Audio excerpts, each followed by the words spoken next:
Threading பண்ண மாதிரியே தெரியலையே அப்படின்னு சொல்லியிருந்தீங்க. அதே மாதிரி ஹேர் ஸ்டைலை மாற்ற சொன்னீங்க. எங்கள் அம்மாவும் எங்கிட்ட அடிக்கடி சொல்கிற ஒரு விஷயங்க இது, ஹேர் ஸ்டைலை மாற்ற சொல்லி. நீங்கள் எங்கள் அம்மா மாதிரி சொல்லும் போது உண்மையிலே எனக்கு ரொம்ப க்ளோஸ் டு ஹார்ட்டாக இருந்தது. நானும் ட்ரை பண்ணுறேன், கண்டிப்பாக ஃப்யூச்சரில் ஒரு நாள் மாற்றிடுறேன்.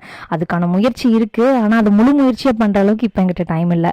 நேற்று பேங்க் போயிருந்தோம், வழக்கம் போல் ரொம்ப லேட் ஆயிடுச்சு. எனக்கு அப்படியே தலை சுற்றுற மாதிரி ஆயிடுச்சுங்க. ஒரு 1:30 வாக்கில் கீழே வந்து ஜூஸ் குடிக்கலான்னு பார்த்தா கடை கண்ணுக்கு படலை. திரும்பி சரி என்னடான்னு திரும்பும் போது ஒரு டிபார்ட்மெண்ட் ஷாப்லேருந்து சாக்லேட் கண்ணில் பட்டுச்சு.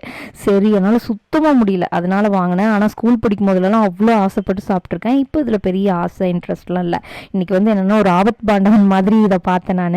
எங்கள் அம்மா கொஞ்சம் கொடுத்தேன், நிறைய ஆல்மண்ட்ஸ்லாம் போட்டு நல்லா தான் இருந்தது. கொடுத்தேன் எங்கள் அம்மா, சரி இது எனக்கு பிடிக்காது, ஆனால் நான் கொடுத்ததுக்காக எங்கள் அம்மா ஒன்று வாங்கிக்கிட்டாங்க. அப்புறம் நான் ஒரு 2 பீஸ் சாப்பிட்டேன். அதுக்கப்புறம் தான் எனக்கு அந்த கண்ணே முழிக்கிற மாதிரி வந்ததுங்க. உடல்நிலை கையை மீறி போயிட்டுருக்குது. சீக்கிரம் சிவியர் ஒர்க் அவுட்டு டயட் எல்லாம் ஸ்டார்ட் பண்ணியே ஆகணும். இந்த வீடியோ பிடிச்சிருந்தா லைக் பண்ணிடுங்க. இது வரைக்கும் நம்ம சேனலை சப்போர்ட் பண்ணிட்டு இருக்கவங்க எல்லாத்துக்கும் ரொம்ப ரொம்ப நன்றிங்க. தொடர்ந்து இதே மாதிரி சப்போர்ட் பண்ணுங்கள். இது வரைக்கும் நீங்கள் சப்ஸ்கிரைப் பண்ணலன்னா மறக்காமல் சப்ஸ்கிரைப் பண்ணிடுங்க. பேங்க்கில் ஒரு உடஞ்சி போன டம்ளர் வச்சுருந்தாங்க, பட் ஆனால் டம்ளரும் தண்ணியும் சுத்தமாக இருந்ததுங்க. தேங்க்யூ ஃபார் வாட்சிங்.